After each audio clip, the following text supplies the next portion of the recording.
Sir చెప్పండి sir, ఆయనతో ఉన్నటువంటి మీకున్నటువంటి అనుబంధం. తెలంగాణ తొలిదశోద్యమంలో ఆయన లేడు, కానీ మలిదశోద్యమంలో నేను, ఇన్నారెడ్డి గారు, గద్దర్ గారు అందరం కలిసి స్టార్ట్ చేసినప్పుడు మా వెంటనే ఉన్నాడు. తెలంగాణ ఐక్య కార్యాచరణ కమిటీ మాది మొట్టమొదటి పెట్టింది. దాంట్లో ఆకుల భూమయ్య, గద్దరు, నేను, విమల వీళ్ళందరూ ఉన్నాం. అప్పుడు మేము అనుకున్నది ఏంటంటే తెలంగాణ ఉద్యమాన్ని ముందు నడపాలంటే పాలో ఫ్రేరేను అనుసరించాలనుకున్నాం. పాలో ఫ్రేరే పెద్ద ఇంటలెక్చువల్. ఆయన ఏం చెప్పిండంటే రాజకీయ చైతన్యంతో రాజకీయ ఆధిపత్యాన్ని ఎదిరించలేనప్పుడు ప్రజల సంస్కృతిని ఆయుధంగా మలుచుకోమన్నాడు. ప్రజల సంస్కృతి అంటే ఏంది? గద్దర్ పాటలు, గూడంజయ పాటలు, విమలక్క పాటలు, కూరెటంకల పాటలు, తర్వాత అందశ్రీ అందరిది. కానీ ఆ కళాకారులంతా పనిచేసినారు. వాళ్ళు ఎప్పుడు చెప్పుకోలేదు పనిచేసినారు, వాళ్ళని ముందు పెట్టినాం. ఇప్పుడు రసమయ్య చెప్పినట్టుగా మొట్టమొదటి పాంప్లెట్ నేను రాసినది ధూమ్ధామ్ కోసం కామారెడ్డిది. అంతకంటే ముందు కూడా చాలా సాంస్కృతిక ఉద్యమాలు జరిగినాయి. సాంస్కృతిక ఉద్యమాల ద్వారా ప్రపంచవ్యాప్తంగా సాంస్కృతిక ఉద్యమాల ద్వారానే చైతన్యం వెలువరిసింది. చైతన్యం వ్యాప్తి చేయాలి. తెలంగాణకి ఏమి అన్యాయాలు జరుగుతున్నాయి? జల్ జంగల్ జమీన్ ఏమిటది? మనం తెచ్చుకోవాలి. మన నీళ్ళు ఎత్తుకపోతున్నారు, నిధులు ఎత్తుకపోతున్నారు, నియామకాలు ఎత్తుకపోతున్నారు. అయితే సినిమాల్లో మనల్ని విమర్శిస్తున్నారు, దూషిస్తున్నారు, అవమానపరుస్తున్నారు. అందుకని మనం దీన్ని ఎదిరించాలంటే మనకు కూడా ఒక సాంస్కృతిక ఉద్యమం ఉండాలి. వానికి సినిమాలు ఉన్నాయి. నా పేరు యాదగిరి, మా ఊరు భువనగిరి, నా పని దాదాగిరి అని మనల్ని ఎక్కిరిస్తున్నాడు. మనం సాంస్కృతిక ఉద్యమం ద్వారా చంద్రబాబు నాయుడు ఏం పని చేసిండు చెప్పాలి. ఇప్పుడు తిరుపతిలో పుట్టినాడు, 7 కొండలకు గుండు కొట్టించిండు, ఇట్లాంటి గద్దర్ లాంటి వాళ్ళు పాడిండ్రు. అది పాడి జనమందరూ చైతన్యం చేసిండ్రు.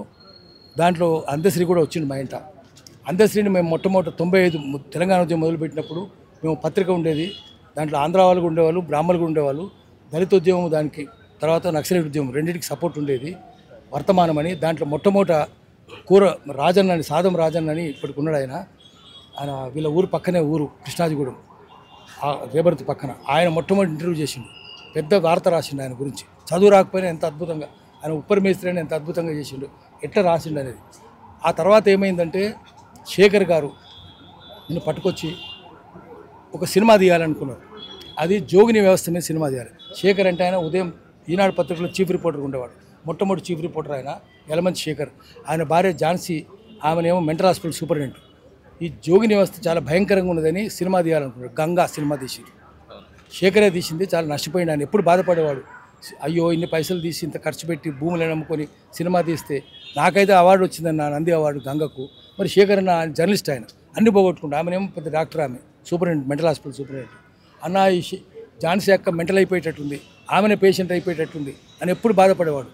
శేఖర్ అన్న ఉండే ధైర్యం చెప్తే, ఏం శేఖర్ అన్న అన్ని పోగొట్టుకుంటారు కదన్న. మనిషి స్పందించేటోడు. ఎందుకంటే ఆ సినిమా చూడొద్దని, ఎందుకంటే సినిమా థియేటర్లు ఏవి ఇవ్వలేదు. అక్కడక్కడ నడిచింది, కొంతమే నడిచింది, కానీ పైసలు ఏమి రాలేదు. చాలా విపరీతంగా మనసున్న మనిషి కదా అందశ్రీ, బాధపడేవాడు. ఇంకొకటి, ఆయనకు బాగా పాటలు రాయడానికి ఆమె జోగిని వ్యవస్థను చూసిండు కాబట్టి ఆ సినిమా తీయాలనుకుంటూ పాట రాసిండు. తర్వాత ఆయన గ్రామీణ ఆర్థిక వ్యవస్థ చూసిండు, ఇక్కడ చూసిండు. ఆయన గొర్రెలు కాసి బతికిండు. అక్కడ చుట్టుపక్కల అందరూ చేసిండ్రు. ఆయన దళితుడు అయినప్పటికీ కూడా ఫెయిల్యూర్ స్టోరీని ఆంధ్రజ్యోతిలో రాసిండు. నా జీవితం ఎందుకు ఫెయిల్ అయింది అని. ఫెయిల్యూర్ స్టోరీ అని కాలం ఉండేది, సండే వచ్చేది మ్యాగజైన్లో. అది అద్భుతంగా రాసిండు. వసంత లక్ష్మి గారు అడిగితే తన జీవితం అంతా రాసిండు, ఎందుకు నష్టపోయినా, ఏమైంది అనేది. కుటుంబం, తండ్రి చనిపోవడం, చిన్నప్పుడే అనాథగా పెరగడం, గొర్రెలు గాయడం వల్ల నాకు జ్ఞానం వచ్చిందని చెప్పాడు. ప్రవక్తలందరూ గొర్రెలు కాసిన వాళ్ళు అయినరు. ప్రవక్త Muhammad, prophet, Jesus, Moses, Abraham, Jacob అందరూ. ఆయనకు చదువుకోలే, ఎక్కడ బడికి పోలేదు. ఆయన అక్షరాలు నేర్చుకోలే. ఒకటి రుజువు చేసిండు, చదువుకున్నోనికి తెలివి ఉండదు, ప్రపంచం చూసినోనికి తెలివి ఉంటుంది. సంచార జ్ఞానం, ఐక్యూ అంటే ఇంటెలిజెన్స్ కోఎఫిషియంట్, అంటే ఎక్స్పోజర్ కోఎఫిషియంట్ ఫస్ట్, తర్వాత ఎమోషన్ కోఎఫిషియంట్, తర్వాతనే ఎడ్యుకేషన్ కోఎఫిషియంట్. చదువుకున్నోడు joker, English parroting joker, IAS వాళ్ళు అయితే. అట్లా కాదు, ఈ చెట్టు, పుట్ట, గుట్ట, పాము సంగతి, తేలు సంగతి, తొడేల సంగతి, పులి సంగతి, వాళ్ళ సైకాలజీ, మేక సైకాలజీ ఎట్లుంటుంది, పులి సైకాలజీ ఎట్లుంటుంది, ఆకలి కొన్నప్పుడు ఎట్లుంటుంది, ఆకలి అయిన తీరినప్పుడు ఎట్లుంటుంది, ఇవన్నీ అధ్యయనం చేసిండు. ఇది ప్రకృతినే బడిగా చేసుకొని చదువుకుంటు కాబట్టి ఆయనకు అపారమైన జ్ఞానం ఉంది. అందుకని అద్భుతంగా రాయగలిగిండు. ఈ కవులందరూ అంతే, దళిత కవులందరూ దళితులే కదా, ఎక్కువ మంది కవులు తెలంగాణలో దళితులు, కొద్దిమంది బీసీలు. వీళ్ళందరూ ప్రకృతిని చూసినందువల్ల అంత అద్భుతంగా రాయగలిగిండ్రు, స్పందించగలిగిండ్రు. గుండె ఉంది వాళ్ళకు. చదువుకుంటే ఏముండదు.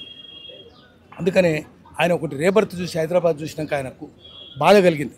మా ఊరిలో యాక్సిడెంట్ అయిందనుకోండి, ఎవరైనా దారిని ఎటో పోతాడు, ఎవరో కూడా తెలియదు, యాక్సిడెంట్ అయింది, కింద పడ్డాడు, పడితే 100 మంది ఊరికి వచ్చి లేపుతారన్న, నీళ్ళు పోస్తారు, చాయ్ ఇస్తారు, హాస్పిటల్ తీసుకుపోతారు, ఎత్తుకపోతారు. హైదరాబాద్ యాక్సిడెంట్ అయితే ఎవరు రాడు, ఫోటోలు తీసుకుంటారు, లేకపోతే ఏముండదు, దగ్గరికే రారు, పట్టించుకోరు.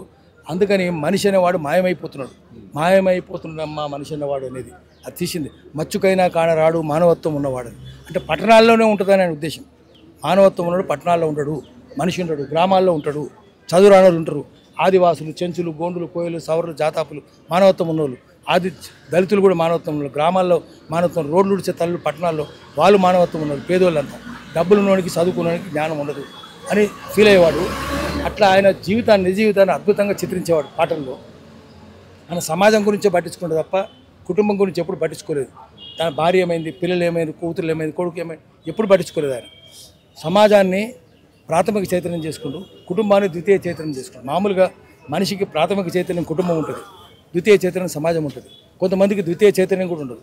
కానీ సమాజం గురించి ఆలోచించి సమాజం గురించి రాసిన ఆయన గద్దరన్న బాటలో నడుస్తాను. నేను లెఫ్ట్ కాదు, రైట్ కాదు, నేను వామపక్షం కాదు, దక్షిణపక్షం కాదు, దక్షిణం అంటే రైట్ రెండు కాదు. అయితే నేను కమ్యూనిస్ట్ సానుభూతి పరుణ్ణి, సానుభూతి అంతే, కానీ తను నేను కమ్యూనిస్ట్ని కాదు, నేను దేవుని కూడా నమ్ముతా అని చెప్పేవాడు. మేము శౌర్యయాత్రలు చేసినాం. ఇలా ఊరు చుట్టుపక్కల జనగామ కాదు, ఇప్పుడేమో సిద్దిపేట జిల్లా అయింది. తర్వాత కానీ నిజానికి జనగామ పక్క దగ్గరలో ఉంటుంది, రేపర్తి, మద్దూరు, అదంతా లద్నూరు, మద్నూరు. మేము శౌర్యయాత్రలు చేసినాం తెలంగాణ ఉద్యమంలో భాగంగా. గద్దరు మేము అందరం ప్లాన్ చేసినాం. సిపిఎం కూడా వచ్చింది, విమలకి వచ్చింది. అప్పుడు మేము శౌర్యయాత్ర మొట్టమొదట బైరానపల్లి దగ్గరనే 104 మంది చచ్చిపోయినారు, 108 మంది.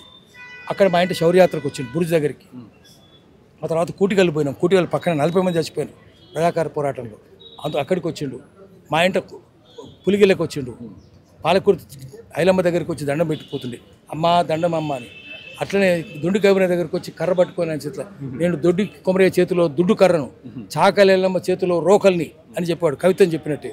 ఆ తర్వాత దేవరూపలకు వచ్చేసి అక్కడ బందగి స్తూపం, అట్లా అన్ని స్తూపాలు దర్శనం చేసుకుంటాడు. స్తూపాలన్నీ అన్న దర్శనం చేసుకున్నప్పుడు నా జన్మ ధన్యమైంది, వీళ్ళందరం తలుచుకున్నా నా జన్మ ధన్యమైంది అని చెప్పాడు. శౌర్యయాత్రలు మేము పెట్టిన శౌర్యయాత్రలు అన్నింటిలో పాల్గొన్నాడు. అట్లా ప్రజలతోటే ఉంటుండే ఆయన. ఎప్పుడు బస్సు ఎక్కే పోతుండే, ఆయన ఎవరిని తన దగ్గర రానియకపోయేది. బస్సు ఎక్కిపోయి జనం అందరూ కలిసి వచ్చేది, ఎట్లున్నారు, బాగున్నారు, ఆ ఇంటికి ఆ ఇంటికి. చిన్న ఇల్లు ఆయనది, చాలా పాత ఇల్లు, చిన్నది, కూలిపోయేటట్టుండే. ఈ సరిపోదని చెప్పి ఇంకో ఫ్రెండ్ మిత్రుడు తక్కువ రేటుకి జాగా ఇప్పిస్తే ఎన్ఎఫ్సీ ఇల్లు కట్టుకుంటున్నాడు. అయితే డబ్బు సరిపోలేదు, గవర్నమెంట్ ఇచ్చిన ₹1 కోటి కూడా సరిపోలేదు, ఇంకా అప్పుల పాలై ఉన్నాడు, పైన కట్టుకోవాలి. ఎప్పుడు మనసులో బాధ ఉండేది, నా పిల్లకి ఏమి ఇవ్వలేదు, ఇదాన్ని ఇద్దామంటే దీన్ని కూడా ఆర్థిక సరిపోతలేదు అని చింతలో ఉండేది. ఆయనకి ఏ అలవాటు లేదు, మందు లేదు, మాకు లేదు, జర్దా లేదు, పాన్ లేదు, మాంసం కూడా తినడు. పొద్దున్న లేచి వాకింగ్ కూడా చేస్తాడు. అన్ని రకాల క్రమశిక్షణ ఉన్నది ఆయనకు. శిక్షణ అంటే చదువు, శిక్షణ లేకపోవచ్చు కానీ క్రమశిక్షణ ఉన్నది. కానీ ఆర్థిక సమస్యలు ఉన్నాయి, ఆర్థిక సమస్యలు ఆయన కుంగదీసినాయి. దానివల్లనే ఆయన దళితుడు కావడం, చిన్నప్పుడు ఆయనకు బాధ, తల్లిదండ్రులు లేకపోవడం, అనాథగా పెరగడం, దానికి తోడు ఆర్థిక సమస్యలు రావడం, దీంతో ఆయన చితికిపోయిండు. ఆయన ఇంకా ఎక్కువ కాలం ఉండాల్సింది. అట్లా ఒక దళితుడు ఈ స్థాయికి రావడం అనేది చాలా గొప్ప విషయం, చదువురానులు రావడం గొప్ప విషయం. అయితే నాకేమనిపిస్తుంది, చదువురానులకే జ్ఞానం ఉన్నది, చదువుకున్న జ్ఞానం లేదు. విదురునికే జ్ఞానం ఉన్నది, కానీ సభలో కూర్చున్న దుర్యోధన సభలో కూర్చున్న కృష్ణ, ద్రోణాచార్యుడు, కృపాచార్యుడు, అశ్వత్థామ, వీళ్ళకి ఏం చదువు ఉంది, ఏం శీలం ఉంది? జ్ఞానం లేదు, శీలం లేదు, నిజాయితీ లేదు. విదురునికే ఉంది కదా, విదురుడు దాసి కొడుకు కదా, అతనికే ఉన్నది, అతనే వాకౌట్ చేసి వెళ్ళిపోయాడు. అట్లనే విదురుని కోవకు చెందినవాడు అందశ్రీ. విదుర నీతులు ఎప్పటికీ శాశ్వతంగా ఉంటాయి, అందశ్రీ పాటలు కూడా శాశ్వతంగా ఉంటాయి.